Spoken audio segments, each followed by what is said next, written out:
Breaking news, this just in. The war in Vietnam is finally over. The long-awaited end to the Vietnam War has finally arrived, but not in the way that you'd expect.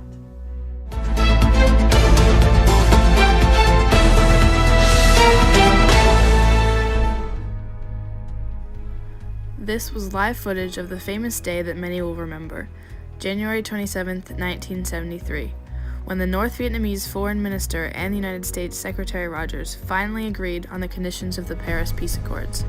There would be an immediate ceasefire, armies from both countries would hold their positions, U.S. troops would withdraw within 60 days, and the South Vietnamese government would begin negotiations with the Viet Cong for free and democratic elections with the eventual goal of reunifying Vietnam.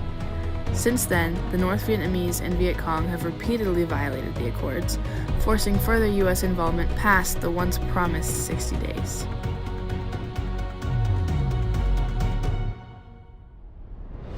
The footage you're seeing right now is U.S. soldiers evacuating American and South Vietnamese civilians from the South Vietnamese capital Saigon as the North Vietnamese army has begun to close in on the city.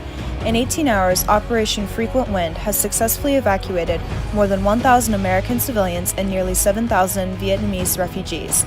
As you can see, both civilians and refugees are crowding into the helicopters in a desperate attempt not to be left behind.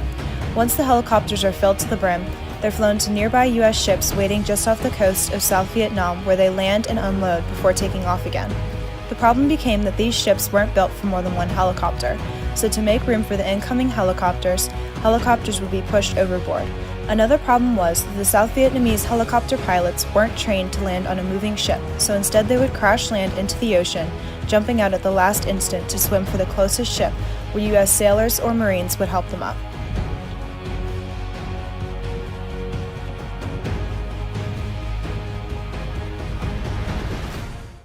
A few days before the evacuation, President Ford visited Tulane University, where he spoke to the students not only about young leadership, but also vehemently announcing the end of U.S. involvement in the Vietnam War.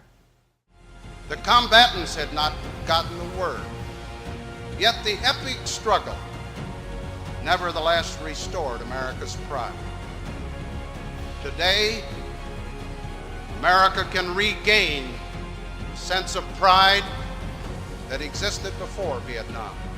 But it cannot be achieved by refighting a war that is finished as far as America is concerned. As many of you at home will remember, violence plagued the nation as protesters took to the streets calling for an end to the Vietnam War. While the protesters were calling for peace in Vietnam, they sometimes caused violence here in America. But this didn't discourage thousands of people from attending different protests to speak out against the continuing war.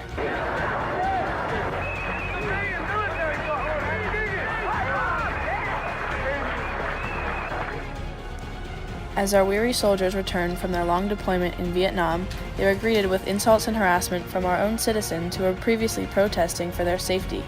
Here's what some of the soldiers had to say when we asked them about the experience. These protesters were pounding on the car with the bottoms of their signs, and they were shouting at me, and they were pounding on the window and snarling and calling me names, and that was my welcome home. I never felt so alone, so unwanted, uncared for in my life. I just had to go home and get out of that uniform. Something I was so proud of had become something to be ashamed of. I landed at the San Francisco airport. I was spit on. I was called a baby killer. Well, it hurt everybody's feelings. People were against the war, so they were against us, basically. And I couldn't never understand that. So I went in the men's room, took off my uniform, threw it in a garbage can, and put on civilian clothes to wear the rest of the way home. And all we were doing is a job that we were asked to do. You know, hold it against American people.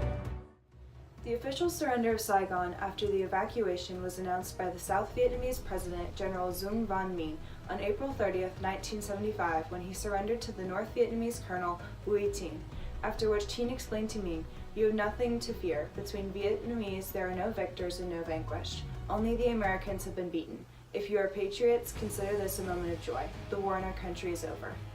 So, after years of fighting, hundreds of thousands of US deaths, and billions of dollars, all to lose and have South Vietnam fall to communism anyway, was it really worth it?